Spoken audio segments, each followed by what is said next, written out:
दिवाली के इस शुभ अवसर पे हम लोग यहाँ इस पुण्यपट्टनम में पधारे हैं।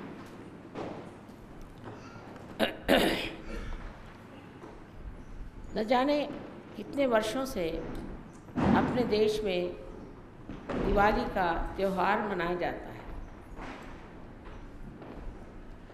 लेकिन जब से सहयोग शुरू हुआ है, दिवाली की जो दीपावली है वो शुरू हो गई। दिवाली में जो दीप जलाए जाते थे वो थोड़ी देर में बुझ जाते, फिर अगले साल दूसरे दीप खरीद के उसमें तेल डालकर उसमें बाती लगाकर दीपावली मनाई जाती थी। इस प्रकार हर साल नए नए दीप लाए जाते थे। दीप की विशेषता ये होती थी कि पहले उसे पानी में डाल के पूरी तरह से भिगो लिया जाता था, फिर सुखा लिया जाता था, जिससे दीप जो है तेल पूरा न पी ले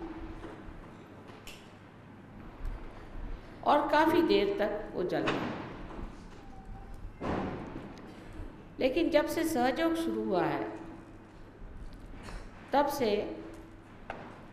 हम लोग हृदय की दिवाली मना रहे हैं। हृदय हमारा दीप है। हृदय में बाती है, शांत है और उसमें प्रेम का तेल डाल करके और हम लोग दीप जलाते हैं। इस तेल को डालने से पहले इस हृदय में जो कुछ भी खराबियां हैं उसे हम पूरी तरह से साफ धो करके सुसज्जित कर लेते हैं। ये प्रेम जब हृदय में स्थित हो जाता है तब उसको हृदय पूरी तरह से अपने अंदर शोषण नहीं कर लेता। जैसे पहले कोई आपको प्रेम देता है, माँ देती है प्रेम, बाप देते हैं प्रेम, और भी लोग आपको प्रेम देते हैं, उस प्रेम को आप लोग अपने अंदर शोषित कर लेते हैं। जो प्यार पति से मिला, पत्नी से मिला, वो आपके रोम रोम में छा जाता है और वो अपने ही तक सीमित रहता है। उसका प्रकाश औरों को नहीं मिलता। एक अगर माँ अपने बच्चे को प्यार करती है तो वो उस बच्चे तक और उस माँ तक ही सीमित रहता है। कभी कभी उसके बड़े विपरीत भी परिणाम निकल आते हैं। कोई माँ अगर अपने बच्चे को ज़रूरत से ज़्यादा अगर प्यार करती है तो बच्चा कभी कभी बुरा बर्ताव करता है, उसके व्यवहार में शुष्कता आ सकती है, भ्रष्टता आ सकती है, वो माँ को तंग कर सकता है, उसका अपमान कर सकता है। या कोई बच्चा अपनी माँ के प्रति बहुत ज़्यादा जागरूक हो तो हो सकता है कि उसकी माँ उस पर हावी हो जाए, उसके सर पे सवार हो जाए। इसी प्रकार एक पति पत्नी में भी जो प्रेम होता है वो अगर संतुलन से हट जाए, लेन देन में फर्क पड़ जाए, तो उसके अनेक विपरीत परिणाम होते हुए देखे गए हैं। लेकिन सहयोग का जो स्निग्धमय प्रेम है वो हृदय के इस दीप में जब भर दिया जाता है तो वो अपने तक सीमित नहीं रहता है। और उसमें जब दीप जल जाता है, जब आत्मा की ज्योत फैल जाती है, तो वह सारे संसार के लिए आलोकित करने का माता रखता है। उसकी ये शक्ति हो जाती है उस हृदय की कि वो सारे संसार को आलोकित कर दे, सारे संसार में प्रकाश फैला, सारे संसार का अज्ञान हटा, सारे संसार में आनंद फैला दे।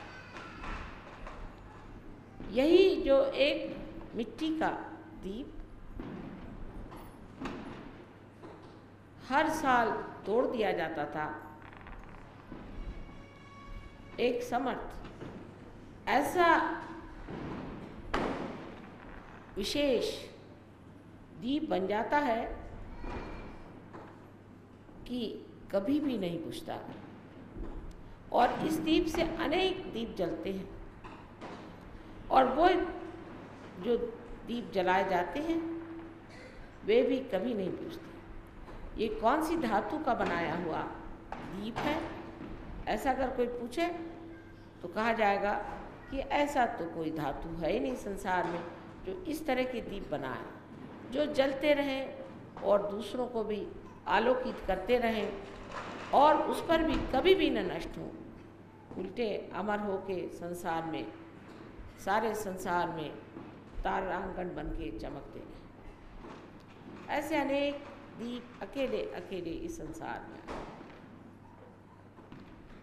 कहीं पर जैसे आपने देखा है बड़े बड़े संत साधु हो गए, इस महाराष्ट्र भूमि में भी अनेक संत साधु हो गए, अकेले अकेले कहीं बैठे हुए धीरे धीरे धीमे धीमे जलते रहे, लेकिन वो आज भी तारांगण बन के संसार पे छाए। लेकिन वो अकेले दीप थे, दीपावली नहीं थी, अकेले दीप थे। कभी कभी एक दूसरे से मिल लेते थे, लेकिन आज हमारी दीपावली, आप लोग सब वही दीप हैं जिनकी मैं व्याख्या कर रही हूँ, जिनका मैं वर्णन कर रही हूँ, वही सुंदर दीप जो कि आलोकित हो गए, और आलोकित होने के बाद दूसरे अनेक दीप जला रहे हैं। एक दीप से हजारों दीप जल रहे हैं। यही एक तरीका है जिससे संसार का अंधकार, उसका अज्ञान सब नष्ट हो सकता है। लेकिन इसके अंदर एक बात याद रखनी है कि हम जिस तेल से जल रहे हैं, जिस स्निग्धता से जल रहे हैं, वो प्रेम है, वो निर्वाज्य प्रेम है।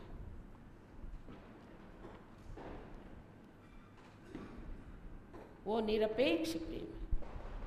वो प्रेम किसी से चिपकता नहीं, वो कोई अभिलाषा नहीं रखता,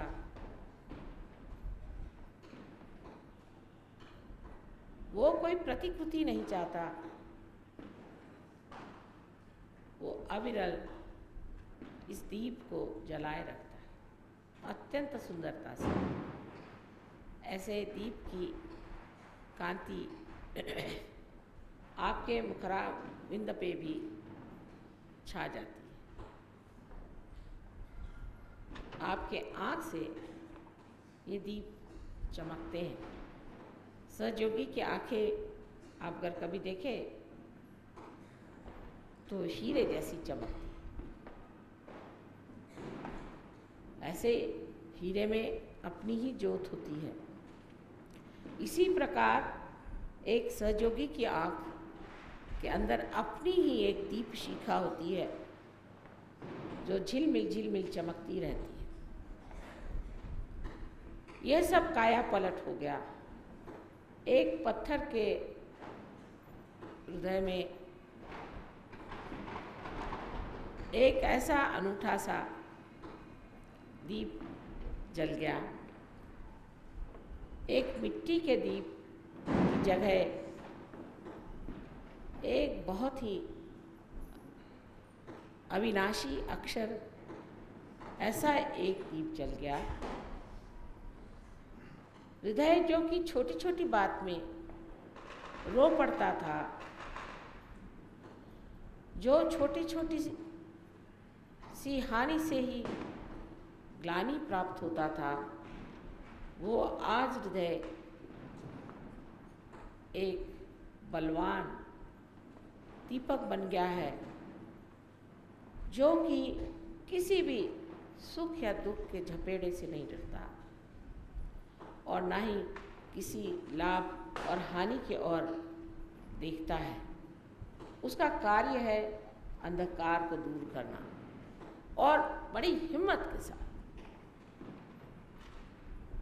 वो इस बात को जानता है वो एक विशेष दीप है, एक विशेष रूप में है, और ये विशेष रूप का जो मेरे हृदय में दीप जला हुआ है, इससे मैं अनेक लोगों का दीप जला सकता हूँ। उसको एक पूर्ण विश्वास होता और उस दीप के उजारे में वो अपने भी दोष अगर देख ले तो उसे वो छोड़ देता है, उसको एकदम छोड़ देता है। धीरे धीरे उसका भी जीवन अत्यंत प्रकाश में हो जाता है और हृदय में बसा हुआ प्रकाश सारे अंग अंग से, अंग विक्षेप से, उसकी आँख से, उसके मुख से टपकता है। उसका सारा जीवन प्रकाश में हो जाता है और उस प्रकाश से वो आडोलित हो जाता है। उसके तरंगों में बैठ करके आनंदित होता है, अपने ही अपने मन में मुस्कुराता हुआ, अपने ही मन वो सोचता है कि मैं कितना सुंदर हो गया हूँ, कितनी सुंदरता मेरे अंदर से बह निकल रही। पहली मर्तबा एक मानव अपने से पूर्णतया संतुष्ट हो जाता है। असंतोष मनुष्य में तब आता है जब वो अपने से संतुष्ट नहीं होता। अगर हम कहें आज हमारे पास एक चीज़ नहीं है इसलिए आप असंतुष्ट हैं, सो बात नहीं, कल दूसरी चीज़ आ जाएगी उससे आप असंतुष्ट हो जाएंगे, आप असंतुष्ट ही रहेंगे। संतोष आप जब अपने में संतुष्ट होंगे तो फिर आपको वो बाहर खोजना नहीं पड़ेगा और ना वो कभी आपको बाहर मिल सकता है। संतोष आपको अपने ही अंदर, अपने ही आत्मा से प्राप्त हो सकता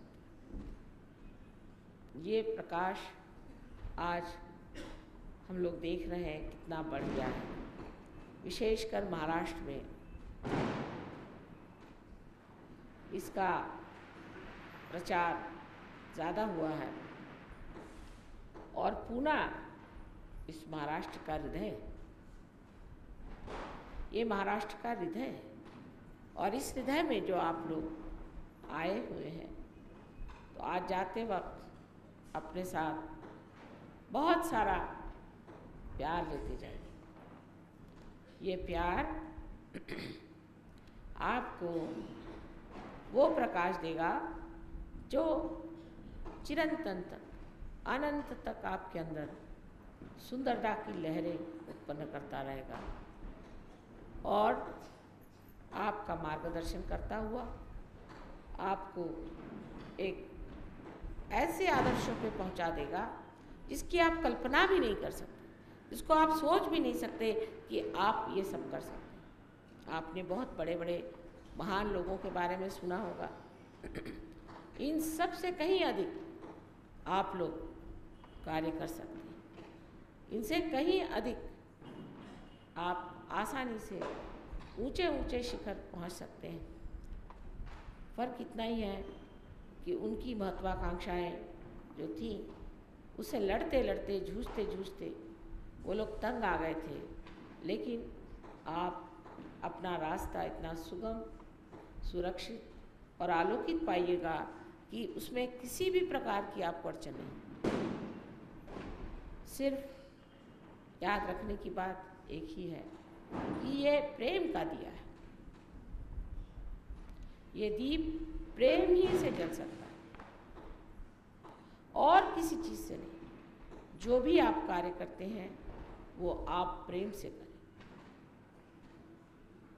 जब आप किसी को शिक्षा देते हैं, जब आप किसी को सहयोग के बारे में समझाते हैं, तब ये सोच लेना चाहिए क्या मैं इनसे इसलिए समझा रहा हूँ कि मुझे इनसे प्रेम है, इनके प्रति प्रेम है, और मैं चाहता हूँ कि जो कुछ मैंने पाया वही ये भी पाले। क्या मैं यही विचार से इनको समझा रहा हूँ, या मैं इसलिए समझा रहा हूँ कि मैं कुछ बहुत ज़्यादा कुछ सहयोग के बारे में जान गया हूँ और मैं काफ़ी अच्छे से बातचीत कर सकता हूँ और मैं इन सब लोगों के बुद्धि पर छा सकता हूँ।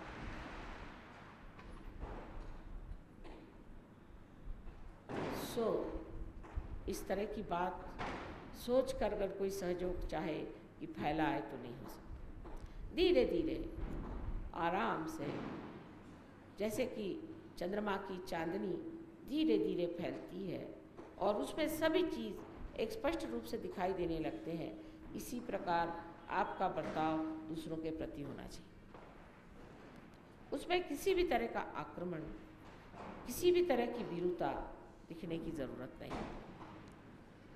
हाँ, एक बात है, इस दीप को संगोपना चाहिए, संभालना चाहिए, उसकी और ऐसी नज़र होनी चाहिए जैसे एक बहुत ही महत्वपूर्ण चीज़ को हमने पाया हुआ है और ये अभी बाल्य स्वरूप में अगर है तो इसे धीरे धीरे हमें आगे बढ़ाना है।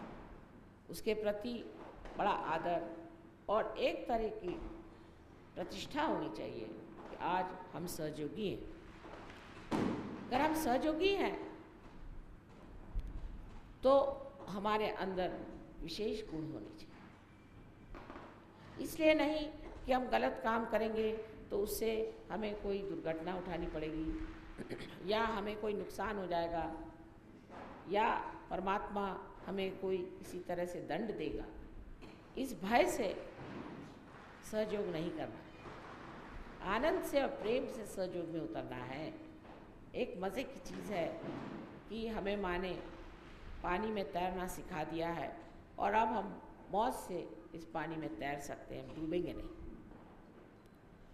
कोई भी भय आशंका मन में न रखते हुए हमको इस प्रेम को जानना चाहिए कि ये जो हमारा हृदय है, एक मुट्ठी भर का हृदय है, इस हृदय में ये सागर कहाँ से आ गया।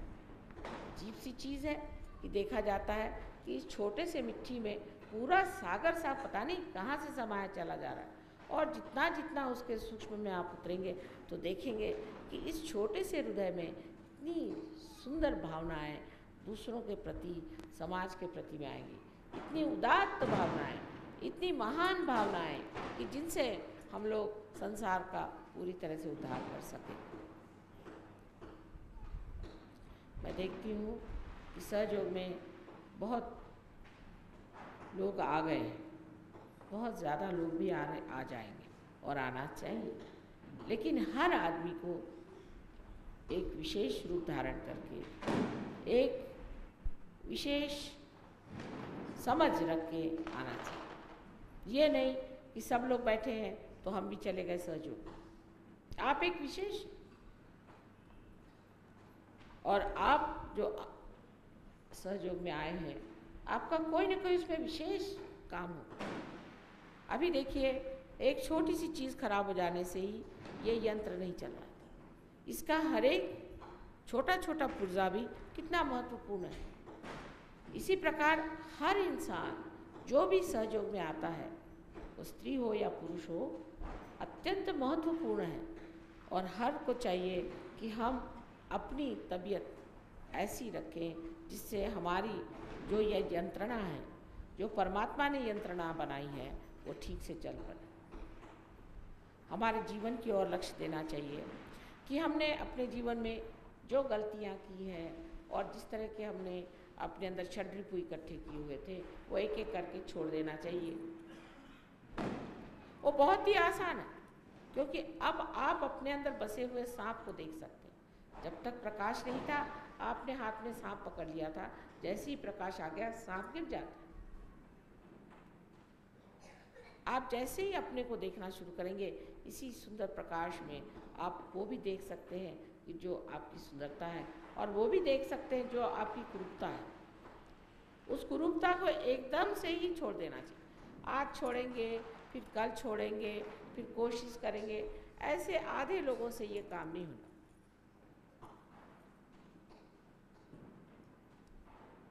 मराठीत म्हणतात ना, त्याला पाहिजे जातीची, आणि जात कोणची तर सहयोगाची।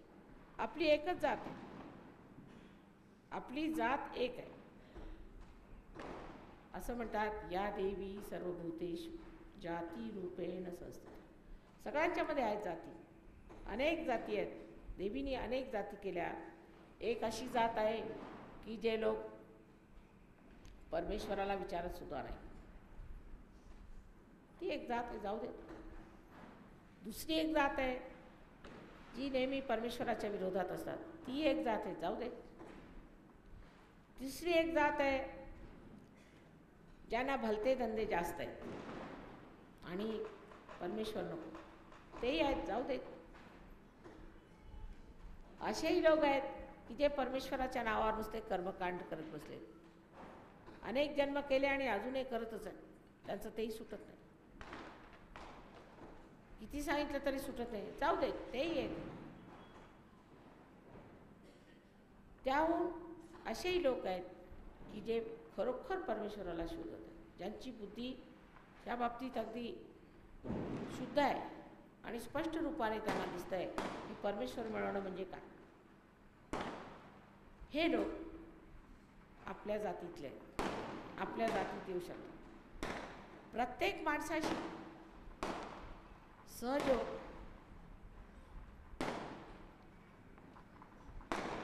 वर्णिता येत नाही।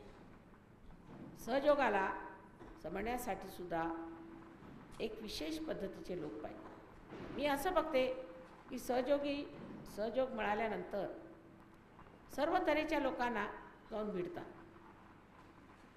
काही श्रीमंत माणसं असतात, माताजी ते फार श्रीमंत आहेत, तुम्हाला भेटायची इच्छा आहे, बरं मग पुढे काय? ते म्हणतात की आम्हाला एकदा माताजींना भेटून द्या। मग त्यांना काय पाहिजे? काही नाही, ते भेटायला म्हणतात। मी म्हणते की अहो राहू देत, त्यांना अजून थोडंसं कमवू द्या। लोकांना समजत नाही, असं कसं माताजी म्हणाले एवढेच श्रीमंत आहेत, कारण त्या लायकीचे नाहीत, पैसे आले म्हणून लायकी येत नाही। दुसरे लोक आले म्हणे फार मोठे पॉलिटिशियन आहेत, तुम्ही भेटा, म्हटलं दुरून नमस्कार, मला वेळ नाही। मग आजची एक साधी बाई आली तर माताजी उठून आल्या भेटायला, हे असं कसं?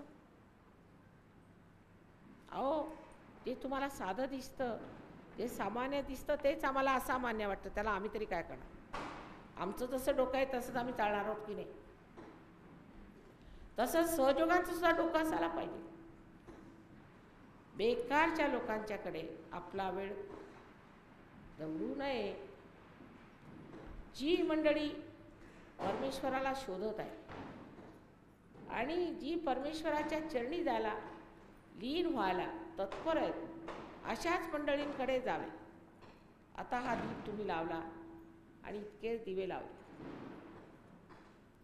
पण एखाद्या समजा दारुड्या माणसाला दिवा दाखवला किंवा ज्याला भूतं लागली आहे तशा माणसाला दिवा दाखवला तर तुम्हालाच खायला द्यावे, तर त्याला दिवा दाखवण्याची गरज काय? जगात असे पुष्कळ लोक आहेत जे खरोखर जाणतात की ते अंधकारात आहेत आणि त्यांना परमेश्वराला भेटायचं। पण असेही पुष्कळ लोक आहेत की जे नुसतं देवाला कशासाठी भेटायचं, तर आम्हाला काहीतरी त्याच्यातनं भौतिक लाभ झाला म्हणजे बरोबर। आता सांगायचं म्हणजे असं की भौतिक लाभ होतो त्याबद्दल शंका नाही। आज जे आपण लक्ष्मीपूजन इथे मानलेलं आहे त्याला हेच कारण आहे की जी पुण्याची अलक्ष्मी आहे त्याला तोंड दिलं पाहिजे, त्याच्यावर मात केली पाहिजे। त्याच्याशिवाय पुण्यातली, त्या पुण्यभूमीतली अलक्ष्मी जाणार नाही। त्यातलं मुख्य कारण काय असलं पाहिजे बरं? अलक्ष्मी असण्याचं मुख्य कारण म्हणजे पुण्याला जितके मारुती आहेत आणि जितके गणपती आहेत तिथे इतके लोक जाऊन बसलेले आहेत, ह्या सगळ्यांची आधी उचलबांगडी केली पाहिजे. हे लोक जे मध्ये देवाच्या नावावर बसून पैसे खातात आणि तुमच्या डोक्याला टिळे लावतात, ते टिळे लावणं बंद केलं पाहिजे. तर मोठं कठीणच काम दिसतं मला ते आहेच. पण सहयोगात इलाज आहेत ह्या लोकांचे, अनेक इलाज. ते इलाज आपण केले पाहिजेत, शिकलं पाहिजे. पण हे लोक इथे बसून सगळ्यांचे आज्ञाचक्र खराब करतात. त्या आज्ञाचक्रावरून प्रहार करून जो मनुष्य जागरूक असेल त्याला सुद्धा नष्ट करतात. तेव्हा हे ते अगदी साधे दिसणारे लोक आहेत, ह्या लोकांच्याकडे लक्ष दिलं पाहिजे. ज्या देशामध्ये हे असले लोक कार्यान्वित असतात त्या देशामध्ये गरिबी येते. कारण हे सगळी प्रेतविद्या आणि स्मशानविद्या ह्याची कार्य करत असतात. बसतात देवाच्या देवळात, त्यांना देवाची काही भीती नसते. देवाच्या देवळात बसून स्मशानविद्या आणि प्रेतविद्या करतात. कलकत्त्याला मी गेले तर तिथली स्थिती बघून मला वाटलं आता इथे सहयोग होतो की नाही होत. जो मनुष्य आला त्याला बघते तर काही ना काहीतरी बाधा. गरिबी म्हणजे इतकी आलेली आहे कलकत्त्याला, इतकी गरिबी आहे की एखादं उजाडलेलं मोठं गाव असावं आणि असे अनेक गावं मिळून एखादा जर प्रांत तयार केला, ती कलकत्त्याची स्थिती. तर त्या लोकांना मी विचारलं की का बाबा तुमचं असं कसं, तुम्ही इकडे गेले ते का? हो म्हणे आम्ही दीक्षित आहोत. तिथे दीक्षित म्हणे दीक्षित, सगळी मंडळी दीक्षित, इथून तिथवर सगळे दीक्षित लोक. म्हणून मग दुःखी लोक असणार दीक्षित बरोबर. पण त्यांना सांगायची सोय नाही की बाबा हे जे तुम्ही दीक्षितपणा करताय हे बरोबर नव्हे. हे लोक सगळे उपट सुरू आहेत. बरं नुसते पैसे घ्यायचे असले तर हरकत नाही, पण त्याशिवाय जे नाना प्रकार ते करतात ते म्हणजे अत्यंत जालिम. प्रत्येक देवस्थानी असा गोंधळ असतो. प्रत्येक देवस्थानी तुम्ही ते मग जेरुसलेमला जा, नाही तर मक्क्याला जा, आणि नाही तर महालक्ष्मीच्या देवळात जा. प्रत्येक ठिकाणी हे प्रकार आपण करतो, त्यांनी अलक्ष्मी येते.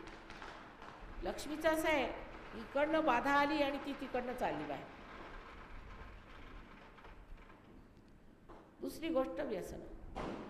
व्यसनांच्या अधीन असल्यावरती लक्ष्मी कधीही घरात राहणार. असं म्हणतात तिकडून बाटली आली की तिकडून बाई चालली बाहेर. नुसतंच बाटलीचंच नाही, अनेक तऱ्हेची आपल्याला व्यसन आहे. आता सहयोगानं सर्व व्यसनं सुटतात, ही गोष्ट खरी आहे. थोडीशी जराशी मेहनत जर केली तर सर्व व्यसनं सुटतात. जर व्यसनं असली तर लक्ष्मी तर जाणारच आणि यशसुद्धा कधी आयुष्यात येणार नाही.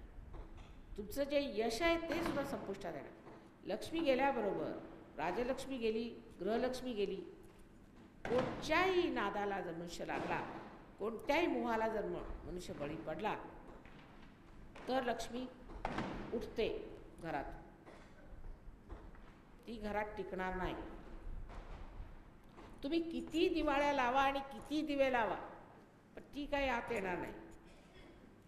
कारण तुम्हाला दिसत नाही काय ते घरात, तिला दिसतं तेव्हा ती बाहेरची बाहेरच राहणार. तुम्ही कितीही मेहनत केली, कितीही लक्ष्मीची आरती केली, काही सुक्त म्हटली, काय केलं, काही फायद्याचं नाही. उलट सांगणारे जे आहेत त्यांचे खिसे भरणार तुम्ही. हे करा ते करा, त्यातच तुमची सगळी स्थिती होणार. तेव्हा पहिल्यांदा आपल्यामध्ये असे काही जे विचार आहेत, ज्यांनी आपण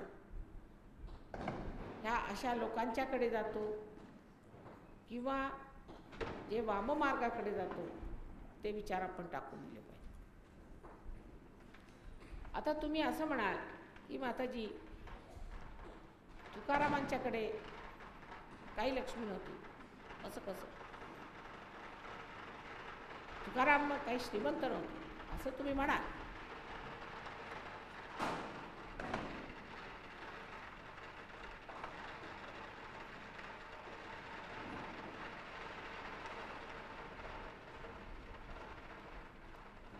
आता वरून बघितलं तर तुकाराम श्रीमंत नव्हते असं दिसेल.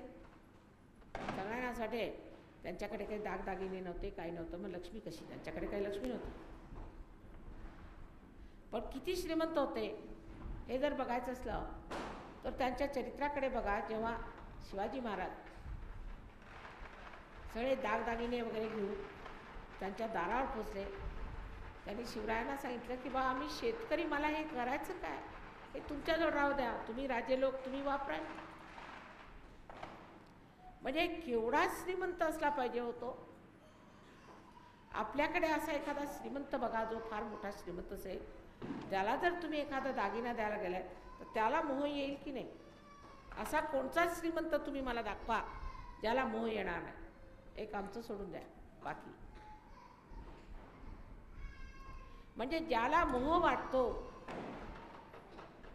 जो अशा गोष्टींकडे लक्ष देतो आणि हे मला मिळालं पाहिजे, ते मला मिळालं पाहिजे, हा मुलखाचा भिकारी झाला. असला श्रीमंत असेल. आणि श्रीमंत लोक जास्तच असतात भिकारी. एक 2 पैशाची कुठे वस्तू राहिली, अरे ती 2 पैशाची वस्तू राहिली म्हणून धावत येतील परत. म्हणजे श्रीमंत आहेत का भिकारी आहेत हे कोणी ठरवायचं? तेव्हा जे लोक मनाने श्रीमंत आहेत ते खरे श्रीमंत आहेत सहज.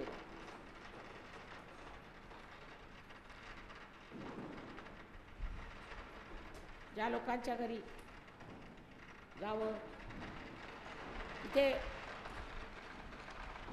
घरात काही नसलं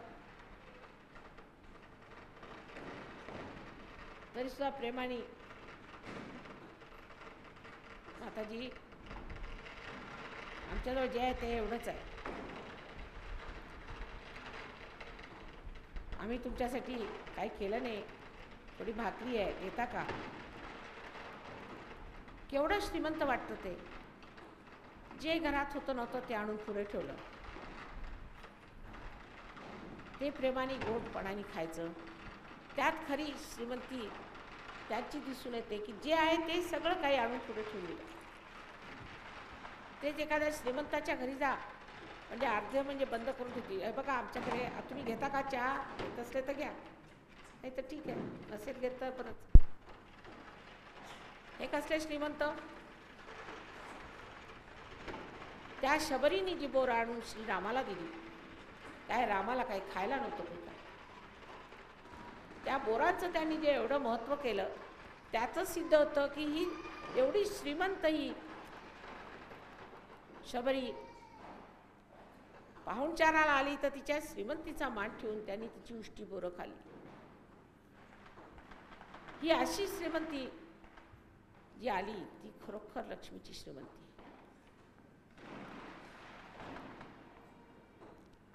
पैसा असो वा नसो, मनुष्य श्रीमंत असू शकतो, आपल्या बादशाहीत राहू शकतो.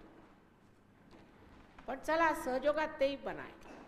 तुम्हाला कुणी आम्ही शबरी स्थितीला देत, सहयोगात लक्ष्मी ही मिळणारच. म्हणजे अगदी लक्ष्मीच ही सगळ्यांना मिळणार, त्याबद्दल शंका नाही. त्याला एवढ्यासाठी नाही की तुम्ही भिकारी आहात, तेवढ्यासाठी नाही. पण जगाला दिसलं पाहिजे. जर जगाला असं दिसलं की तुम्ही सहयोगात येऊन गरीब झाले तर कुणी सहयोगात येणार नाही. त्यांना प्रलोभन देण्यासाठी लक्ष्मी तुम्हाला दिलीच पाहिजे, त्याबद्दल शंका.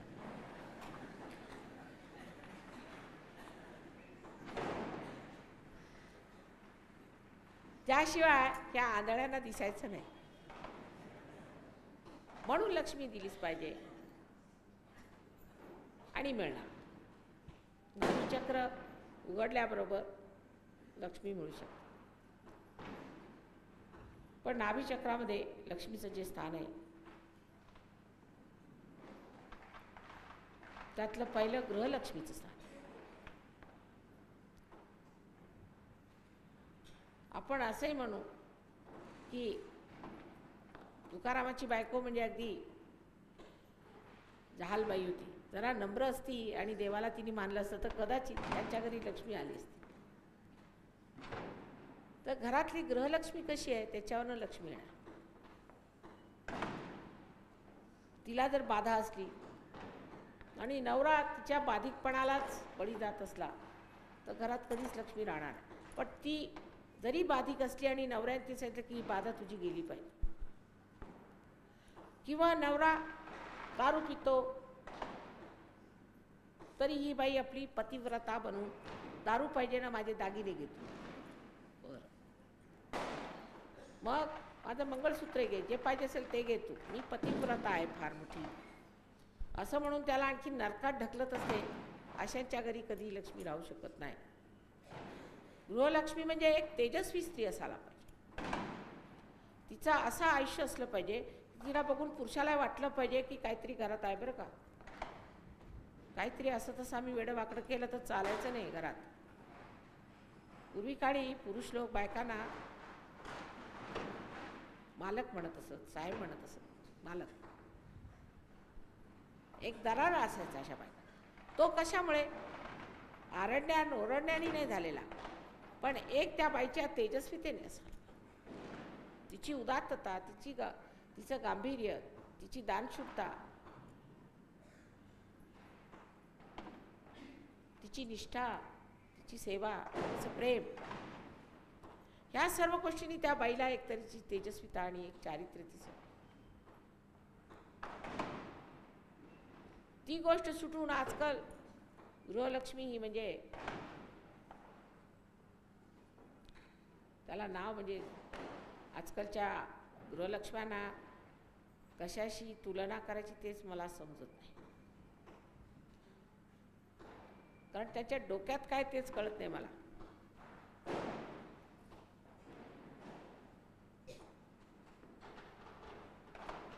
नवऱ्याला किंवा घरच्या मुलांना, सासू सासऱ्यांना सगळ्यांची सेवा केली पाहिजे, हे कबूल.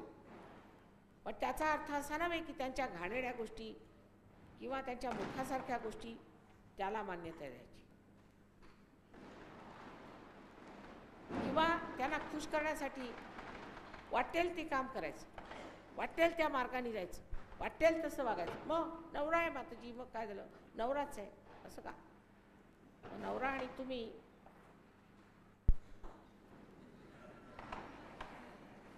सांगत नाही मी, पण समजलं तुम्हाला. ह्या गृहलक्ष्मीची स्थिती अगदी एखाद्या कमळासारखी असायला पाहिजे. कमळ हेच गृहलक्ष्मीचं स्थान,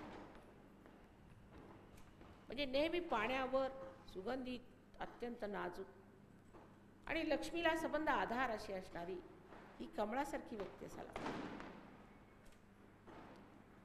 ती राजलक्ष्मी असायला पाहिजे. म्हणजे दारोदार भीक मागणे, आता आज द्या तुमची साडी मला नेसायला बरं होईल, म्हणजे कुठे निघाला तुम्ही, नाही मला दाखवायचं लोकांना, किंवा कोणत्याही प्रकारची खोटी घमेंड,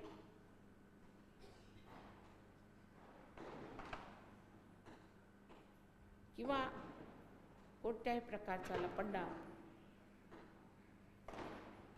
त्याची एक आढ्यता, त्याची एक ऐट ही स्त्रीमध्ये असली म्हणजे तिच्यात राजलक्ष्मी विराजमान होती. खरोखर लक्ष्मीपूजन म्हणजे स्त्रियांवरच लेक्चर द्यावं लागतंय असं तुम्हाला वाटत असेल, पण तशी गोष्ट नाही. तिसरी म्हणजे गजलक्ष्मी.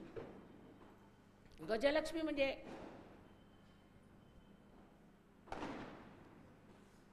आपल्या ज्या गणपती आहेत, गणपतीचं जे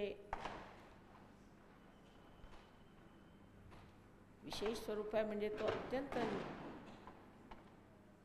निष्पाप तसा निष्पाप असायला. त्याला अत्यंत तीक्ष्ण बुद्धी असून सुद्धा हत्तीला हे समजतं की चांगलं काय आणि वाईट काय. सुबुद्धी म्हणजे अगदी तल्लख आहे त्याची. चालताना सुद्धा धावत पळ चालणार नाही. पुष्कळशा बायकांना मी बघते त्या बायकासारख्या चालतच नाहीत, घोड्यासारख्या चालतात. आणि एवढी धावपळ, हे धरे हे धावरे ते धावरे.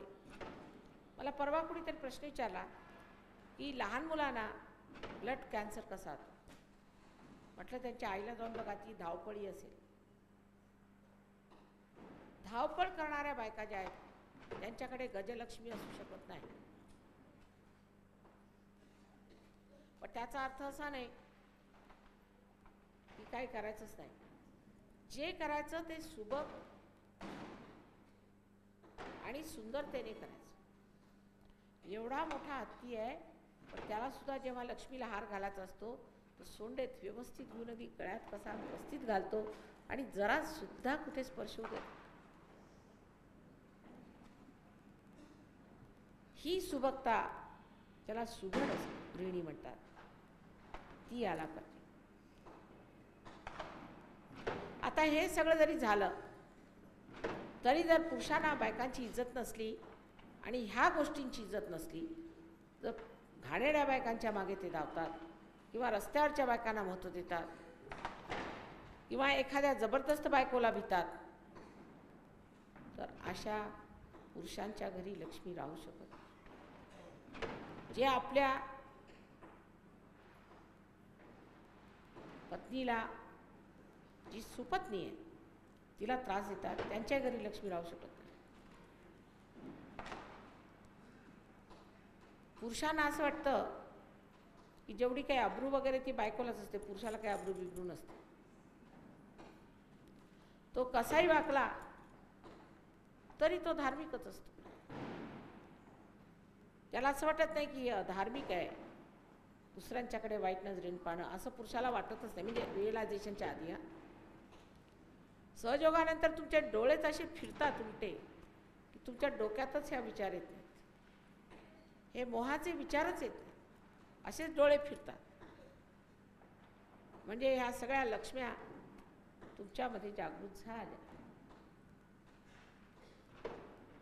कुठे उभे राहिला तरी तुमचं चित्त कधीही पडणार नाही. जशी ज्योत नेहमी वर उठते तसंच तुमचं चित्त नेहमी परमेश्वराकडेच राहणार. अशी स्थिती आली म्हणजे लक्ष्मी तुमच्या घरी येणार. ते अनेक प्रकार. नरसिंह भगतची हुंडी पटवली ते माहीत असेल आपल्याला. कृष्णाने सुदामाची द्वारका बांधली, द्वारिकातून जाऊन त्याचं सोन्याची घरं बांधली ते माहीत असेल आपल्याला. द्रौपदीला वस्त्रहरण करत असताना श्रीकृष्णाने तिची लज्जाचे लक्षण केले हेही माहीत असेल आपल्याला. ह्या सर्व चमत्कारपूर्ण गोष्टींनी तुम्ही परिपूर्ण राहा. अत्यंत चमत्कारपूर्ण जीवनात करता आले. रोज तुम्हाला नवीन नवीन चमत्कार, तुम्हाला आश्चर्य वाटेल कशा तऱ्हेने तुमचे चमत्कार तुमच्या समोर येतात, तुम्हाला त्यांनी आशीर्वादित करतात. ही सगळी लक्ष्मीचीच कृपा आहे. हे सगळे आशीर्वाद म्हणजे लक्ष्मीची कृपा. अनेक तऱ्हेचे आशीर्वाद असतात. परवा मी एक साडी घेतली विकत, तर 3,000 रुपयाला मिळाली.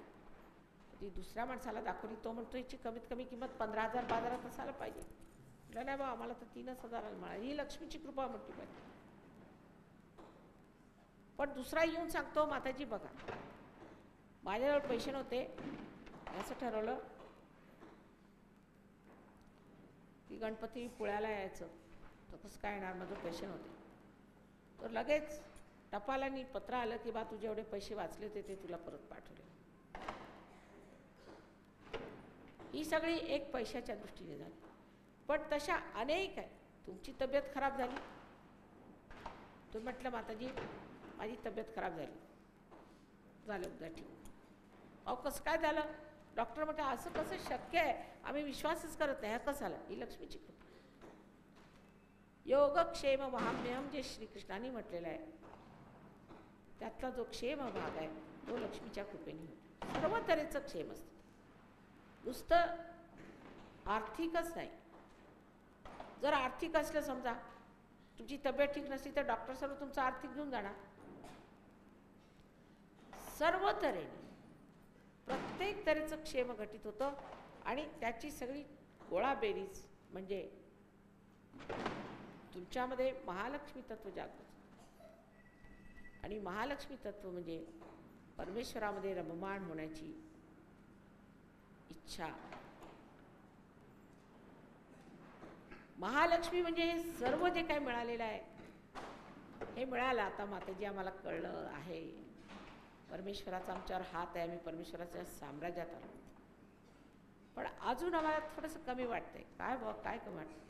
अजून आम्ही कुणाला दिलं नाही, वाटून खाल्लं नाही, एकटंच खातं असं वाटतं. तेव्हा महालक्ष्मी तत्व तुमच्यात जागृत होईल. आणि हे जागृत झाल्यावर जर तुम्ही बरोबर संतुलनात, असंतुलनात नाही, संतुलनात हळूहळू आपली दीपशिखा वाढवली तर ती ब्रह्मरंध्रात जाऊन बसेल आणि सबंध तुमचं आयुष्य अलौकिक. आजपर्यंत कोणीही जगात झाले नाही असे महत्पुरुष तुमच्यातनं निघणार आहेत. आजपर्यंत कोणीही विचारले नाहीत आणि जाणले नाहीत असे महाकिमयाकार तुमच्यातनं निघणार. पण संतुलन नाही सोडायचं. जर तुम्ही संतुलन सोडलं तर हे प्रेम जे आहे ते इकडे पडेल नाही तर तिकडे पडेल, नष्ट होईल. संतुलनात तुमची दीपशिखा उडवायची आहे आणि हे झालं पाहिजे.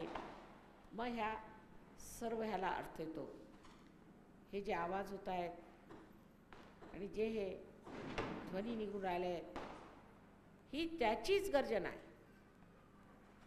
हे होणार आहे, कडकडणार आहे सबंध जगामध्ये, दुंदुबी वाजणार आहे आणि सगळ्यांना कळणार आहे की एक नवीन युग तयार होत आहे. ज्या माणसात त्याच्यात कोणालाही कोणत्याच प्रकारचा त्रास, त्रागा, संताप राहणार आणि परमेश्वराच्या साम्राज्यातले चमत्कार बघावे तितके थोडे बघतच राहावं. आणि काय बोलणार आता हे पाहिल्यावर अशी एक अत्यंत सुंदर मनस्थिती होती. या आनंदाचा उपभोग तुम्ही सर्वांनी सतत काळ मिळवावा या सदिच्छेनेच मी इथे आज या पूजेला तयार झालेली आहे. मला पूर्ण आशा आहे की आजच्या नंतर सर्व लोक मनोभावे आपल्यातले लक्ष्मी तत्व जपून ठेवतील आणि त्यातून उगवणाऱ्या त्या नवीन आकांक्षा ज्या महालक्ष्मी तत्वाच्या रूपाने बाहेर पडतील त्या संतुलनात राहून पूर्णपणे समजून घेतील, व्यवहारात आणतील आणि पसरवतील. परमेश्वर आपण सर्वांना ही दिवाळी सुखाची करो आणि सगळ्यांना माझ्यातर्फे अनंत अनंत आशीर्वाद.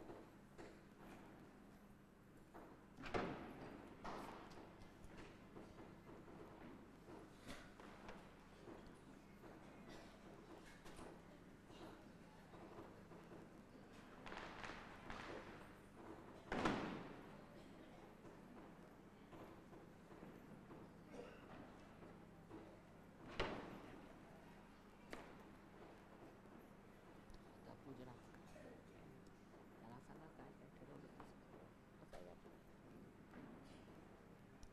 म्हटलं मंत्र त्यांना मंत्र म्हणायचं, त्याने मंत्र म्हणायचं. गणेश नमक पुढे काय सांगायचं काय काय ठरवलं आधी पाद्य पूजा मग पुढे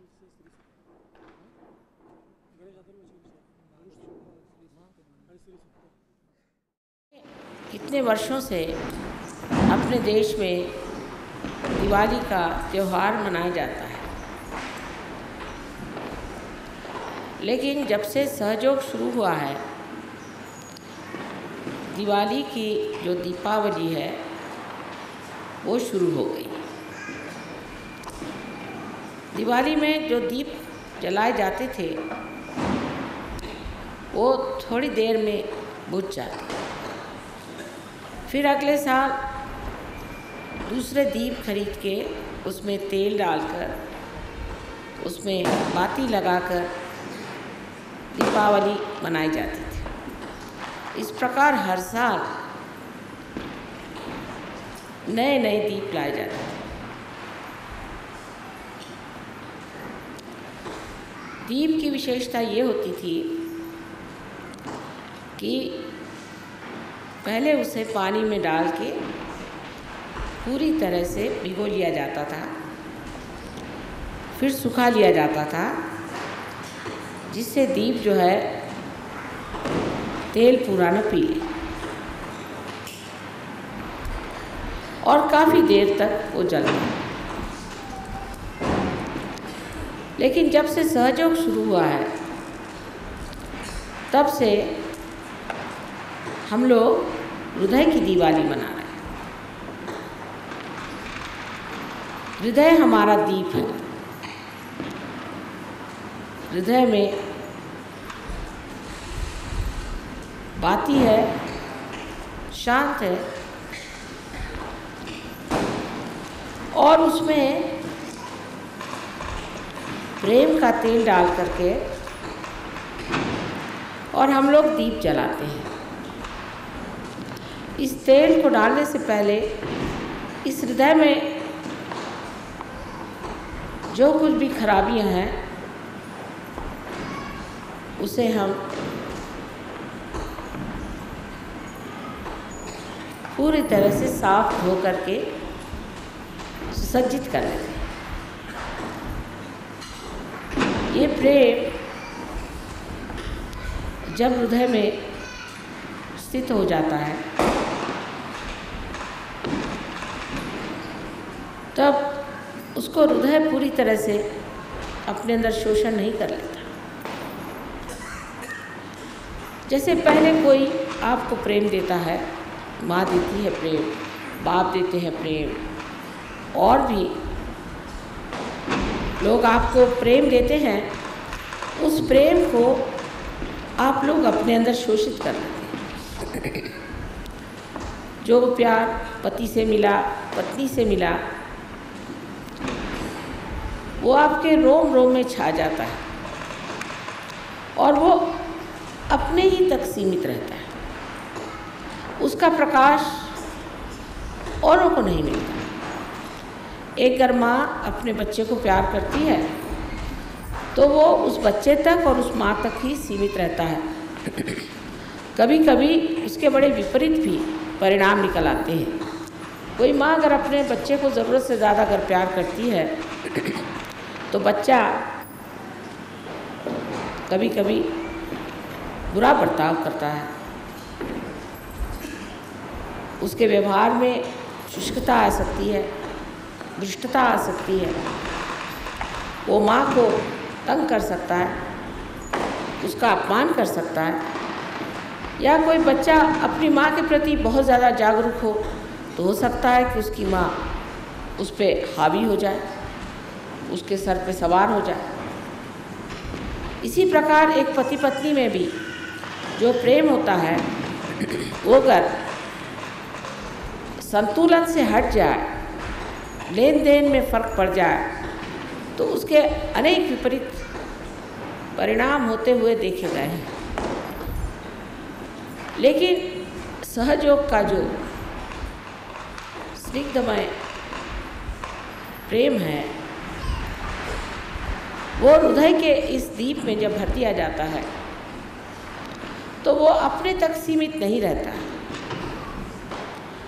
और उसमें जब दीप जल जाता है, जब आत्मा की ज्योत फैल जाती है, तो वह सारे संसार के लिए आलोकित करने का माता रखता है। उसकी ये शक्ति हो जाती है उस हृदय की कि वो सारे संसार को आलोकित कर दे, सारे संसार में प्रकाश फैला, सारे संसार का अज्ञान हटा, सारे संसार में आनंद फैला।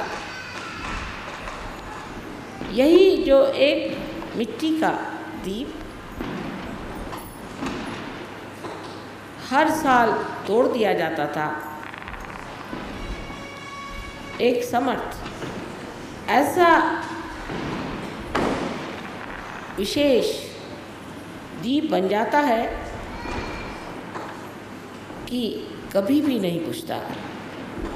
और इस दीप से अनेक दीप जलते हैं, और वो जो दीप जलाए जाते हैं वे भी कभी नहीं बुझते। ये कौन सी धातु का बनाया हुआ दीप है, ऐसा अगर कोई पूछे तो कहा जाएगा कि ऐसा तो कोई धातु है ही नहीं संसार में जो इस तरह के दीप बनाए, जो जलते रहें और दूसरों को भी आलोकित करते रहें और उस पर भी कभी भी न नष्ट हो, उल्टे अमर हो के संसार में, सारे संसार में तारांगण बन के चमकते रहें। ऐसे अनेक दीप अकेले अकेले इस संसार में आए। कहीं पर जैसे आपने देखा है बड़े बड़े संत साधु हो गए, इस महाराष्ट्र भूमि में भी अनेक संत साधु हो गए, अकेले अकेले कहीं बैठे हुए धीरे धीरे धीमे धीमे जलते रहे, लेकिन वो आज भी तारांगण बन के संसार पे छाए। लेकिन वो अकेले दीप थे, दीपावली नहीं थी, अकेले दीप थे।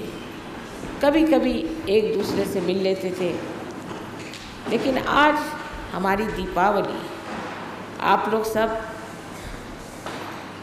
वही दीप हैं जिनकी मैं व्याख्या कर रही हूँ, जिनका मैं वर्णन कर रही हूँ, वही सुंदर दीप जो कि आलोकित हो गए और आलोकित होने के बाद दूसरे अनेक दीप जला रहे हैं। एक दीप से हजारों दीप जल रहे हैं। यही एक तरीका है जिससे संसार का अंधकार, उसका अज्ञान सब नष्ट हो सकता है। लेकिन इसके अंदर एक बात याद रखनी है कि हम जिस तेल से जल रहे हैं, जिस स्निग्धता से जल रहे हैं, वो प्रेम है, वो निर्वाज्य प्रेम है।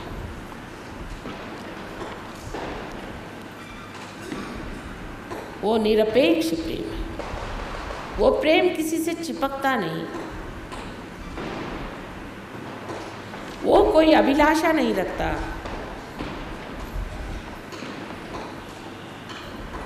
वो कोई प्रतिकृति नहीं चाहता,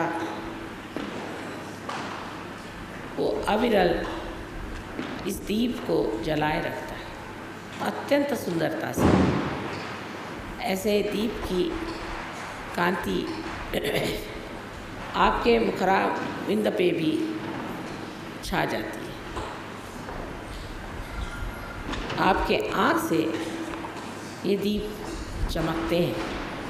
सहयोगी की आँखें आप अगर कभी देखें तो हीरे जैसी चमकती है।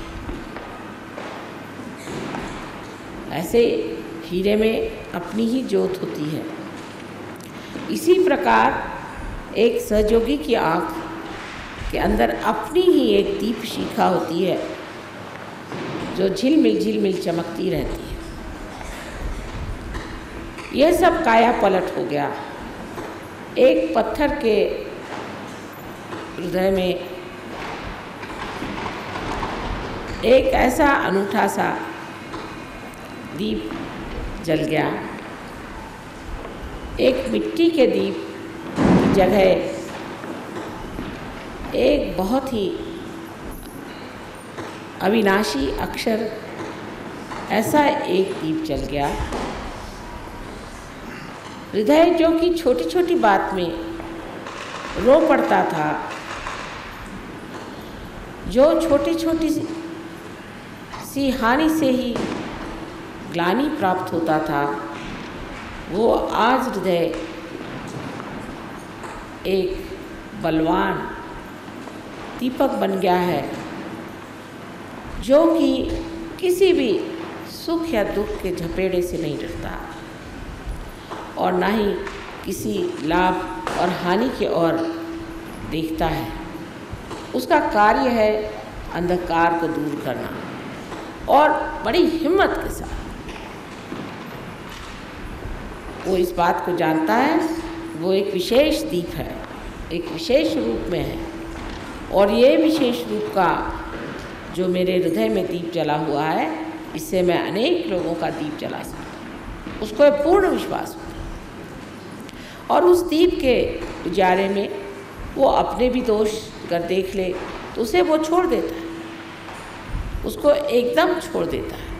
धीरे धीरे उसका भी जीवन अत्यंत प्रकाश में हो जाता है और हृदय में बसा हुआ प्रकाश सारे अंग अंग से, अंग विक्षेप से, उसकी आँख से, उसके मुख से टपकता है। उसका सारा जीवन प्रकाशमय हो जाता है और उस प्रकाश से वो आडोलित हो जाता है। उसके तरंगों में बैठ करके आनंदित होता है, अपने ही अपने मन में मुस्कुराता हुआ, अपने ही मन वो सोचता है कि मैं कितना सुंदर हो गया हूँ, कितनी सुंदरता मेरे अंदर से बह निकल रही। पहली मर्तबा एक मानव अपने से पूर्णतया संतुष्ट हो जाता है। असंतोष मनुष्य में तब आता है जब वो अपने से संतुष्ट नहीं होता। अगर हम कहें आज हमारे पास एक चीज़ नहीं है इसलिए आप असंतुष्ट हैं, सो बात नहीं, कल दूसरी चीज़ आ जाएगी उससे आप असंतुष्ट हो जाएंगे, आप असंतुष्ट ही रहेंगे। संतोष आप जब अपने में संतुष्ट होंगे तो फिर आपको वो बाहर खोजना नहीं पड़ेगा और ना वो कभी आपको बाहर मिल सकता है। संतोष आपको अपने ही अंदर, अपने ही आत्मा से प्राप्त हो सकता है। ये प्रकाश आज हम लोग देख रहे हैं कितना बढ़ गया है, विशेषकर महाराष्ट्र में इसका प्रचार ज़्यादा हुआ है और पूना इस महाराष्ट्र का हृदय है, ये महाराष्ट्र का हृदय है और इस हृदय में जो आप लोग आए हुए हैं तो आज जाते वक्त अपने साथ बहुत सारा प्यार लेते जाइए। ये प्यार आपको वो प्रकाश देगा जो चिरंतन तक, अनंत तक आपके अंदर सुंदरता की लहरें उत्पन्न करता रहेगा और आपका मार्गदर्शन करता हुआ आपको एक ऐसे आदर्शों पे पहुंचा देगा जिसकी आप कल्पना भी नहीं कर सकते, जिसको आप सोच भी नहीं सकते कि आप ये सब कर सकते हैं। आपने बहुत बड़े बड़े महान लोगों के बारे में सुना होगा, इन सब से कहीं अधिक आप लोग कार्य कर सकते हैं, इनसे कहीं अधिक आप आसानी से ऊंचे ऊंचे शिखर पहुंच सकते हैं। फ़र्क इतना ही है कि उनकी महत्वाकांक्षाएं जो थी उससे लड़ते लड़ते, जूझते जूझते वो लोग तंग आ गए थे, लेकिन आप अपना रास्ता इतना सुगम, सुरक्षित और आलोकित पाइएगा कि उसमें किसी भी प्रकार की आपको अड़चन नहीं। सिर्फ याद रखने की बात एक ही है कि ये प्रेम का दिया है, ये दीप प्रेम ही से जल सकता है और किसी चीज़ से नहीं। जो भी आप कार्य करते हैं वो आप प्रेम से करें। जब आप किसी को शिक्षा देते हैं, जब आप किसी को सहयोग के बारे में समझाते हैं, तब ये सोच लेना चाहिए क्या मैं इनसे इसलिए समझा रहा हूँ कि मुझे इनसे प्रेम है, इनके प्रति प्रेम है, और मैं चाहता हूँ कि जो कुछ मैंने पाया वही ये भी पाले। क्या मैं यही विचार से इनको समझा रहा हूँ, या मैं इसलिए समझा रहा हूँ कि मैं कुछ बहुत ज़्यादा कुछ सहयोग के बारे में जान गया हूँ और मैं काफ़ी अच्छे से बातचीत कर सकता हूँ और मैं इन सब लोगों के बुद्धि पर छा सकता हूँ।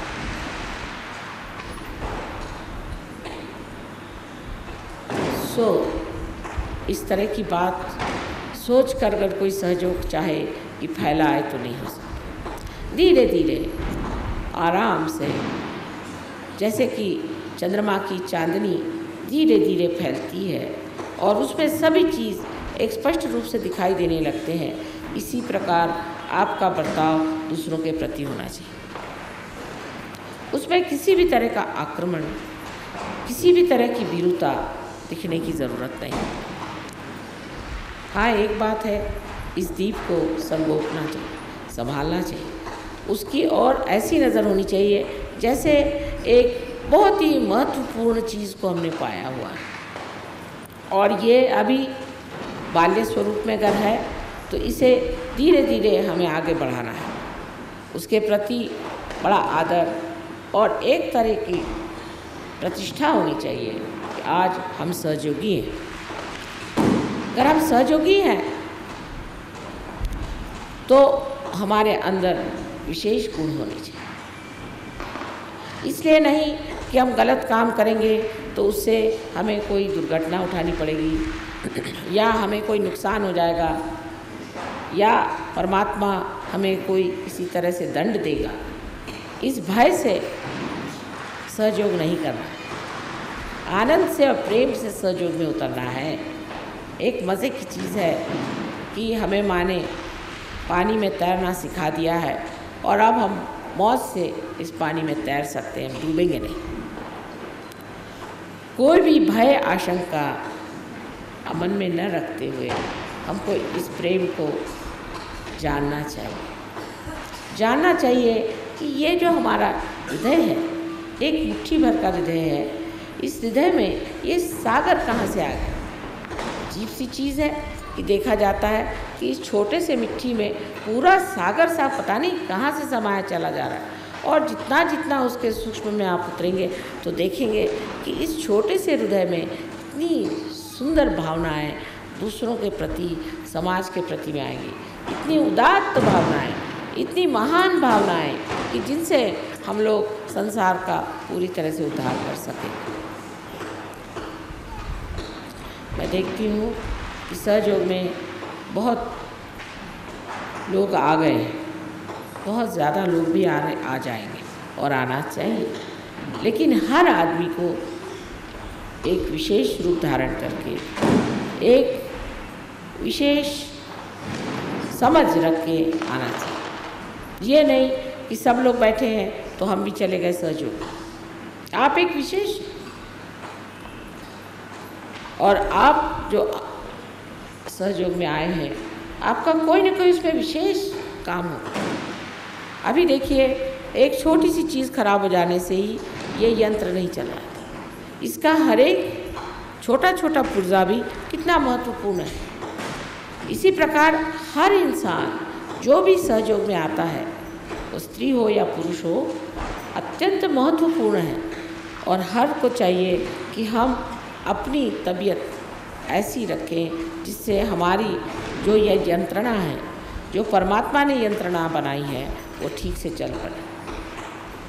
हमारे जीवन की ओर लक्ष्य देना चाहिए कि हमने अपने जीवन में जो गलतियाँ की हैं और जिस तरह के हमने अपने अंदर षड्रिपु इकट्ठे किए हुए थे, वो एक एक करके छोड़ देना चाहिए।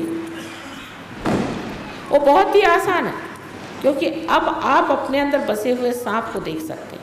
जब तक प्रकाश नहीं था, आपने हाथ में सांप पकड़ लिया था, जैसे ही प्रकाश आ गया सांप गिर जाता है।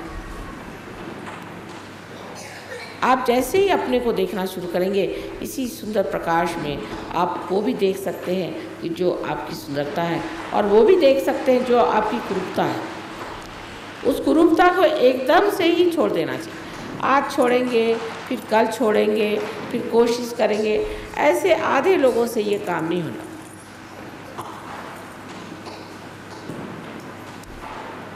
मराठीत म्हणतात ना, त्याला पाहिजे जातीची, आणि जात कोणची तर सहजयोगाची। आपली एकच जात आहे, आपली जात एक आहे।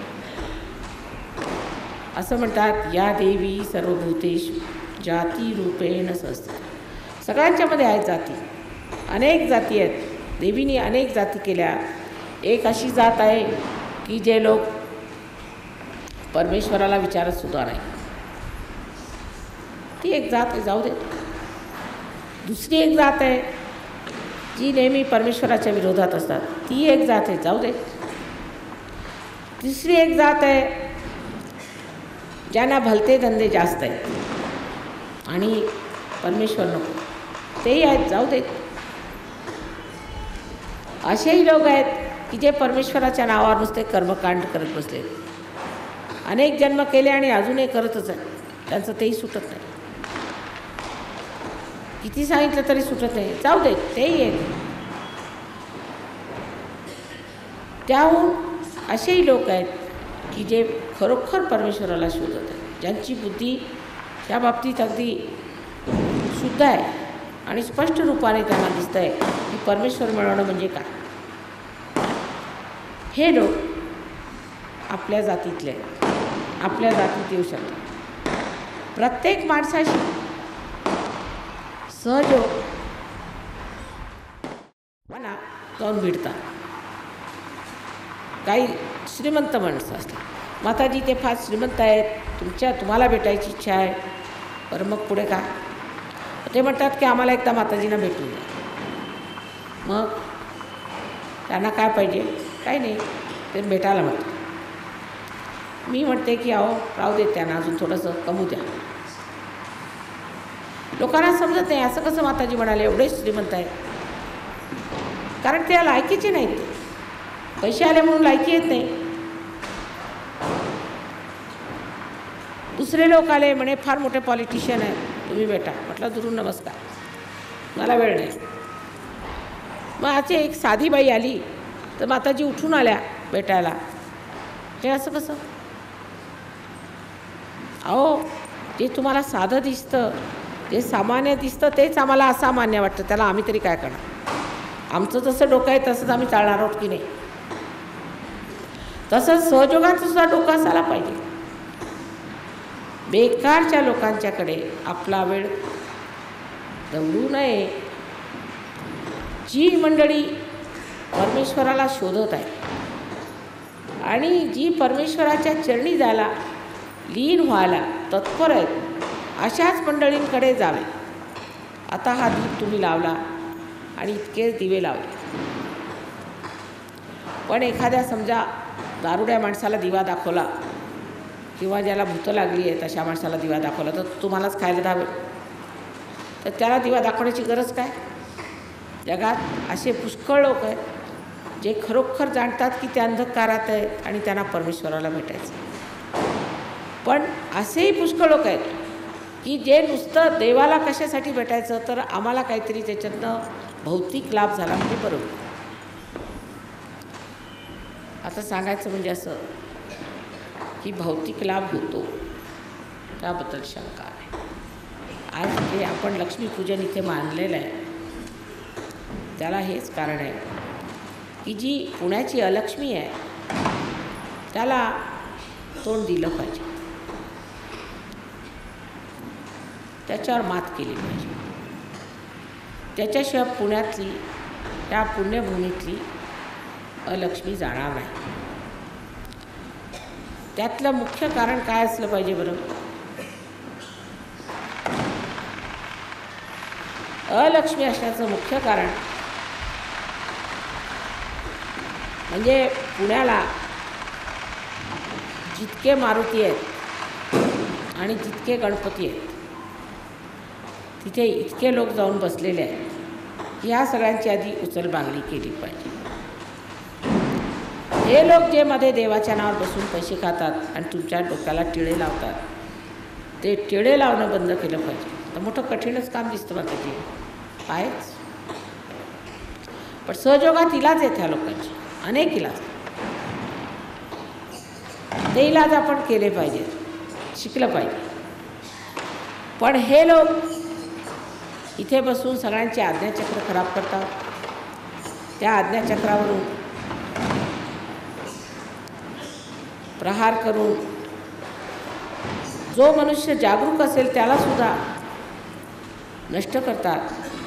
तेव्हा हे ते अगदी साधे दिसणारे लोक आहेत, ह्या लोकांच्याकडे लक्ष दिलं पाहिजे. ज्या देशामध्ये हे असले लोक कार्यान्वित असतात त्या देशामध्ये गरिबी येते. कारण हे सगळी प्रेतविद्या आणि स्मशानविद्या ह्याची कार्य करत असतात. बसतात देवाच्या देवळात, त्यांना देवाची काही भीती नसते. देवाच्या देवळात बसून स्मशानविद्या आणि प्रेतविद्या करतात. कलकत्त्याला मी गेले तर तिथली स्थिती बघून मला वाटलं आता इथे सहयोग होतो की नाही होत. जो मनुष्य आला त्याला बघते तर काही ना काहीतरी बाधा. गरिबी म्हणजे इतकी आलेली आहे कलकत्त्याला, इतकी गरिबी आहे की एखादं उजाडलेलं मोठं गाव असावं आणि असे अनेक गावं मिळून एखादा जर प्रांत तयार केला, ती कलकत्त्याची स्थिती. तर त्या लोकांना मी विचारलं की का बाबा तुमचं असं कसं, तुम्ही इकडे गेले ते का? हो म्हणे आम्ही दीक्षित आहोत. तिथे दीक्षित म्हणे दीक्षित, सगळी मंडळी दीक्षित, इथून तिथवर सगळे दीक्षित लोक. म्हणून मग दुःखी लोक असणार दीक्षित बरोबर. पण त्यांना सांगायची सोय नाही की बाबा हे जे तुम्ही दीक्षितपणा करताय हे बरोबर नव्हे. हे लोक सगळे उपटसूट आहेत. पण नुसते पैसे घ्यायचे असले तर हरकत नाही, पण त्याशिवाय जे नाना प्रकार ते करतात ते म्हणजे अत्यंत जालिम. प्रत्येक देवस्थानी असा गोंधळ असतो. प्रत्येक देवस्थानी तुम्ही ते मग जेरुसलेमला जा, नाही तर मक्क्याला जा, आणि नाही तर महालक्ष्मीच्या देवळात जा.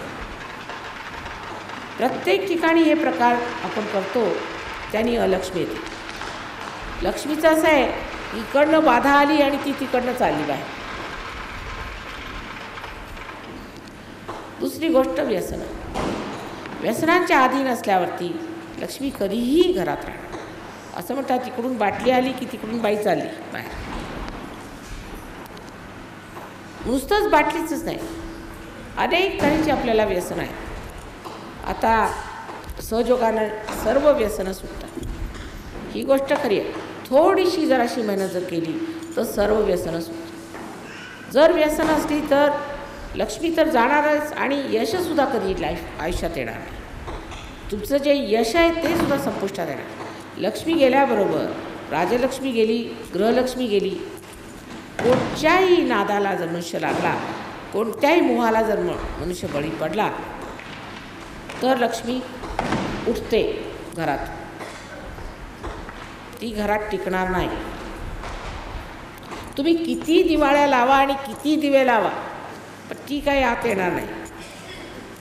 कारण तुम्हाला दिसत नाही काय ते घरात, तिला दिसतं तेव्हा ती बाहेरची बाहेरच राहणार. तुम्ही कितीही मेहनत केली, कितीही लक्ष्मीची आरती केली, काही सुक्त म्हटली, काय केलं, काही फायद्याचं नाही. उलट सांगणारे जे आहेत त्यांचे खिसे भरायला लागतो. हे करा ते करा, त्यातच तुमची सगळी स्थिती होणार. तेव्हा पहिल्यांदा आपल्यामध्ये असे काही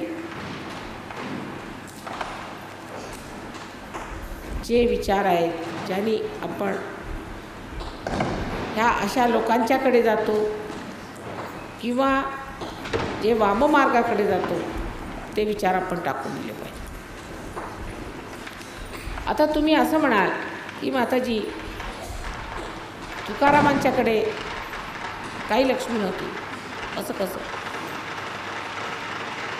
तुकाराम काही श्रीमंत नव्हते असं तुम्ही म्हणाल.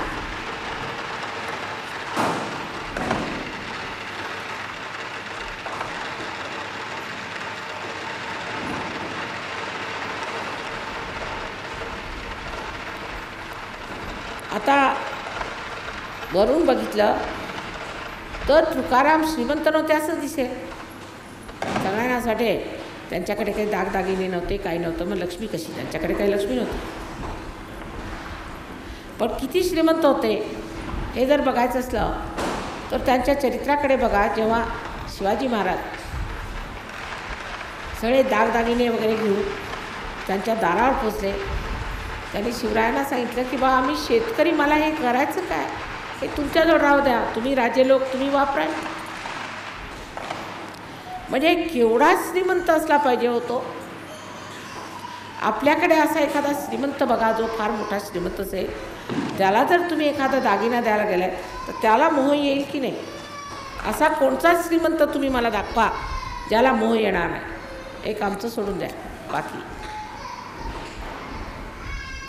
म्हणजे ज्याला मोह वाटतो, जो अशा गोष्टींकडे लक्ष देतो आणि हे मला मिळालं पाहिजे, ते मला मिळालं पाहिजे, हा मुलखाचा भिकारी झाला. असला श्रीमंत असेल, आणि श्रीमंत लोक जास्तच असतात भिकारी.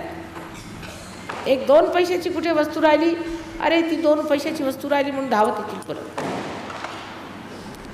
म्हणजे श्रीमंत आहेत का भिकारी आहेत हे कोणी ठरवायचं? तेव्हा जे लोक मनाने श्रीमंत आहेत ते खरे श्रीमंत आहेत सहजोग.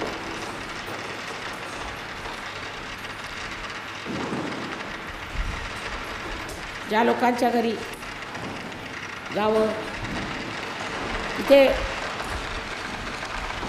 घरात काही नसलं तरीसुद्धा प्रेमाने, माताजी आमच्याजवळ जे आहे ते एवढंच आहे, आम्ही तुमच्यासाठी काही केलं नाही, थोडी भाकरी आहे घेता का? केवढं श्रीमंत वाटतं ते. जे घरात होतं नव्हतं ते आणून पुढे ठेवलं, ते प्रेमाने गोडपणाने खायचं. त्यात खरी श्रीमंती त्याची दिसून येते की जे आहे ते सगळं काही आणून पुढे ठेवलं. तेच एखाद्या श्रीमंताच्या घरी जा म्हणजे अर्धे म्हणजे बंद करून ठेवते, हे बघा आमच्याकडे तुम्ही घेता का चहा, घेत असले तर घ्या, नाही तर ठीक आहे, नसेल घेत तर परत. हे कसले श्रीमंत? त्या शबरीने जी बोर आणून श्रीरामाला दिली, काय रामाला काही खायला नव्हतं का? त्या बोराचं त्यांनी जे एवढं महत्त्व केलं त्याचंच सिद्ध होतं की ही एवढी श्रीमंत ही शबरी पाहुणचाराला आली तर तिच्या श्रीमंतीचा मान ठेवून त्यांनी तिची उष्टी बोरं खाल्ली. ही अशी श्रीमंती जी आली ती खरोखर लक्ष्मीची श्रीमंती.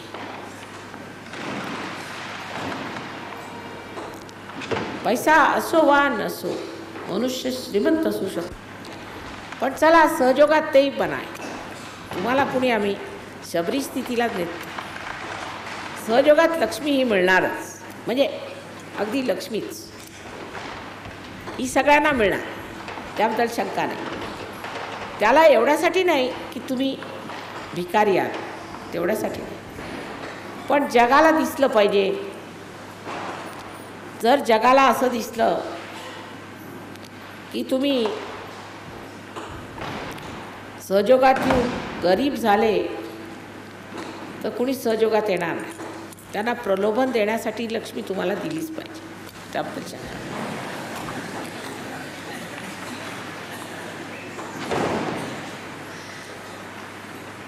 त्याशिवाय ह्या आंधळ्यांना दिसायचं नाही,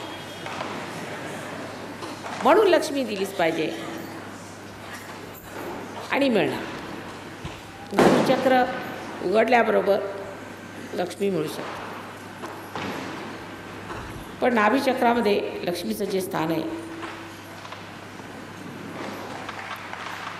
त्यातलं पहिलं गृहलक्ष्मीचं स्थान. आपण असंही म्हणू की तुकारामाची बायको म्हणजे अगदी जहालबाई होती. जरा नम्र असती आणि देवाला तिने मानलं असतं तर कदाचित त्यांच्या घरी लक्ष्मी आली असती.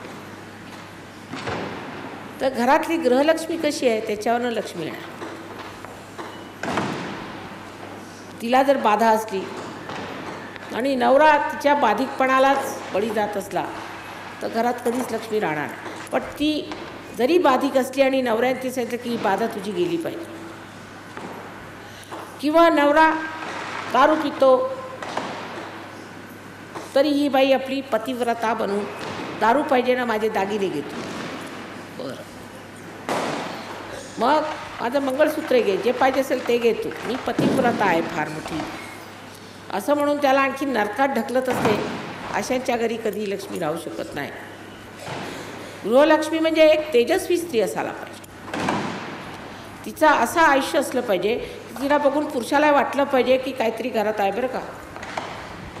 काहीतरी असं तसं आम्ही वेडं केलं तर चालायचं नाही घरात.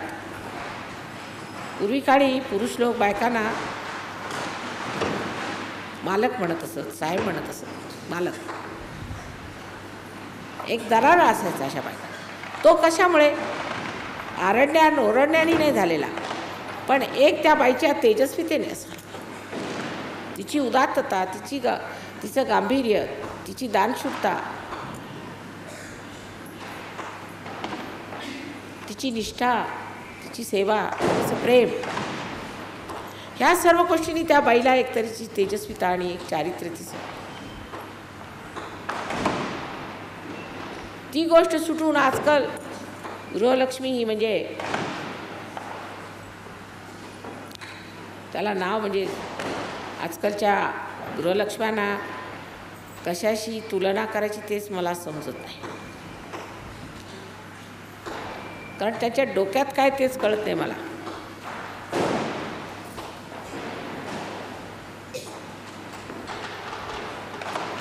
नवऱ्याला किंवा घरच्या मुलांना, सासू सासऱ्यांना सगळ्यांची सेवा केली पाहिजे, हे कबूल. पण त्याचा अर्थ असा नव्हे की त्यांच्या घाणेरड्या गोष्टी किंवा त्यांच्या मूर्खासारख्या गोष्टी त्याला मान्यता द्यायची, किंवा त्यांना खुश करण्यासाठी वाटेल ते काम करायचं, वाटेल त्या मार्गाने जायचं, वाटेल तसं वागायचं. मग नवरा आहे माताजी, मग काय झालं, नवराच आहे असं का? नवरा आणि तुम्ही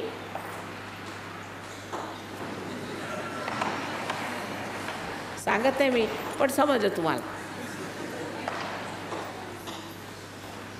ह्या गृहलक्ष्मीची स्थिती अगदी एखाद्या कमळासारखी असायला पाहिजे. कमळ हेच गृहलक्ष्मीचं असतं,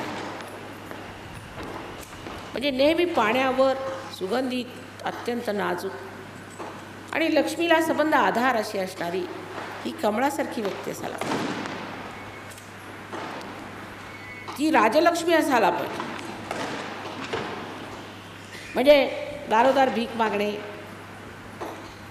आता आज द्या तुमची साडी मला नेसायला बरं होईल, म्हणजे कुठे निघाला तुम्ही, नाही मला दाखवायचं आहे लोकांना असं. किंवा कोणत्याही प्रकारची खोटी घमेंड,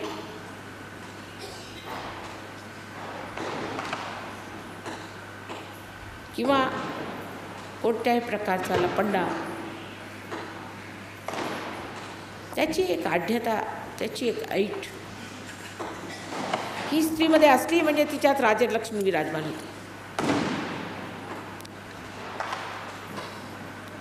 खरोखर लक्ष्मीपूजन म्हणजे स्त्रियांवरच लेक्चर द्यावं लागतंय असं तुम्हाला वाटत असेल, पण तशी गोष्ट नाही. तिसरी म्हणजे गजलक्ष्मी. गजलक्ष्मी म्हणजे आपल्या ज्या गणपती आहेत, गणपतीचं जे विशेष स्वरूप आहे म्हणजे तो अत्यंत निष्पाप. तसं निष्पाप असायला, त्याला अत्यंत तीक्ष्ण बुद्धी असून सुद्धा हत्तीला हे समजतं की चांगलं काय आणि वाईट काय. सुबुद्धी म्हणजे अगदी तल्लख आहे त्याची. चालताना सुद्धा धावत पळ चालणार नाही. पुष्कळशा बायकांना मी बघते त्या बायकासारख्या चालतच नाही, त्या घोड्यासारख्या चालतात. आणि एवढी धावपळ, हे धरे हे धावरे ते धावरे. मला परवा कुणीतरी प्रश्न विचारला की लहान मुलांना ब्लड कॅन्सर कसा होतो. म्हटलं त्यांच्या आईला जाऊन बघा, ती धावपळी असेल. धावपळ करणाऱ्या बायका ज्या आहेत त्यांच्याकडे गजलक्ष्मी असू शकत नाही. पण त्याचा अर्थ असा नाही की काही करायचंच नाही. जे करायचं ते सुबक आणि सुंदरतेने करायचं. एवढा मोठा हत्ती आहे, पण त्यालासुद्धा जेव्हा लक्ष्मीला हार घालायचा असतो तर सोंडेत व्यवस्थित घेऊन अगदी गळ्यात कसा व्यवस्थित घालतो आणि जरासुद्धा कुठे स्पर्श होऊ देत. ही सुबकता, ज्याला सुघड गृहिणी म्हणतात, ती आला पाहिजे. आता हे सगळं जरी झालं तरी जर पुरुषांना बायकांची इज्जत नसली आणि ह्या गोष्टींची इज्जत नसली तर घाणेरड्या बायकांच्या मागे ते धावतात किंवा रस्त्यावरच्या बायकांना महत्त्व देतात किंवा एखाद्या जबरदस्त बायकोला भितात. तर अशा पुरुषांच्या घरी लक्ष्मी राहू शकत नाही. जे आपल्या पत्नीला, जी सुपत्नी आहे, तिला त्रास देतात, त्यांच्या घरी लक्ष्मी राहू शकत नाही. पुरुषांना असं वाटतं की जेवढी काही अब्रू वगैरे ती बायकोलाच असते, पुरुषाला काही अब्रू बिब्रू नसते.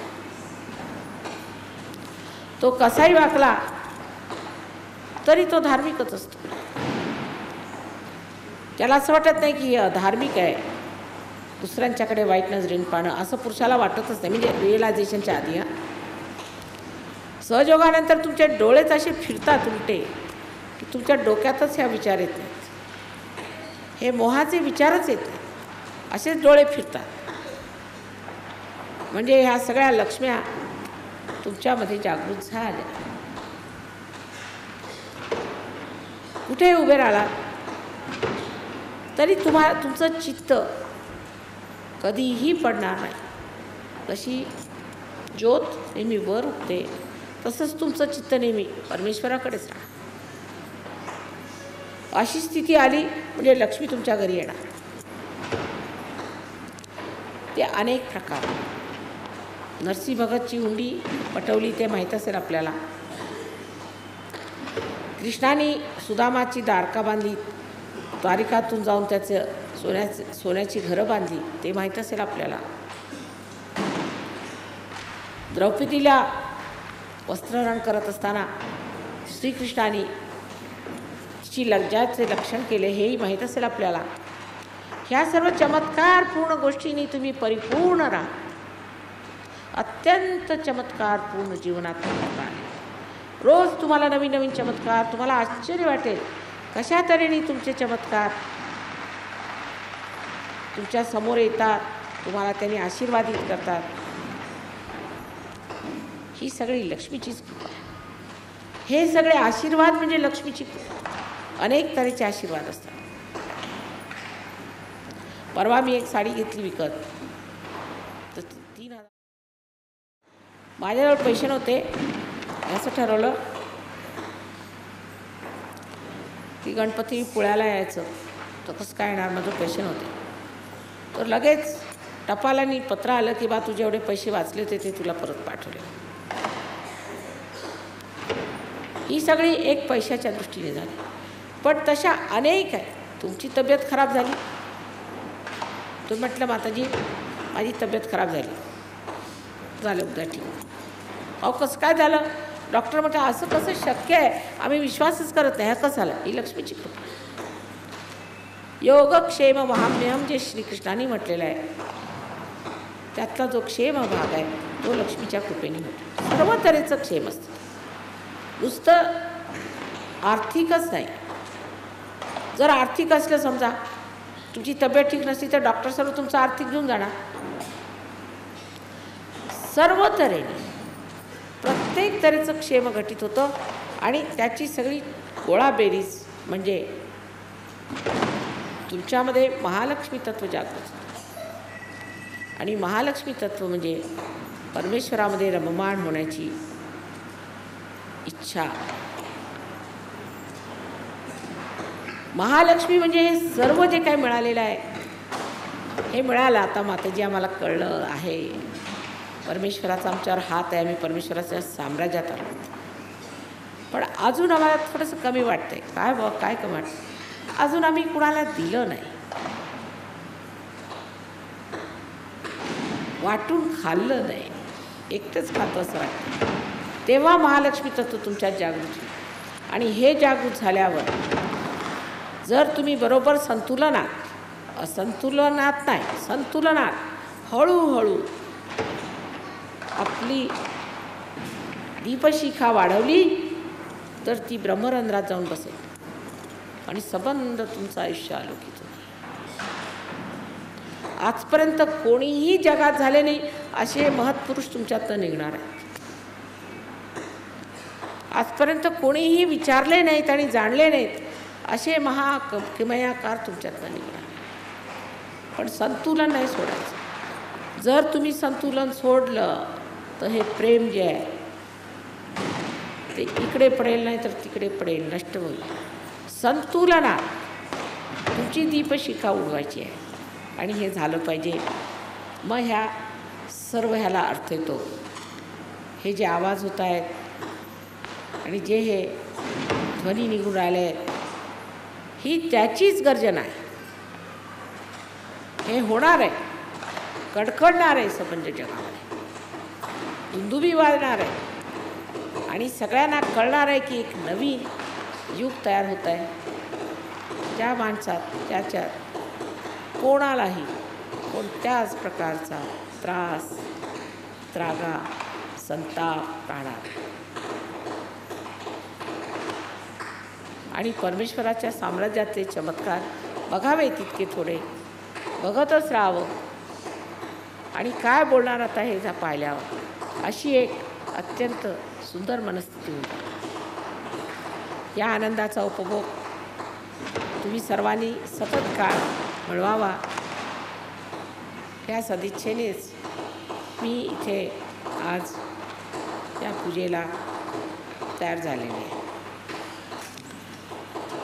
मला पूर्ण आशा आहे की आजच्या नंतर सर्व लोक मनोभावे आपल्यातले लक्ष्मी तत्व जपून ठेवतील आणि त्यातून उगवणाऱ्या त्या नवीन आकांक्षा ज्या महालक्ष्मी तत्वाच्या रूपाने बाहेर पडतील त्या संतुलनात राहून पूर्णपणे समजून घेतील, व्यवहारात आणतील आणि पसरवतील. परमेश्वर आपण सर्वांना ही दिवाळी सुखाची करो आणि सगळ्यांना माझ्यातर्फे अनंत अनंत आशीर्वाद.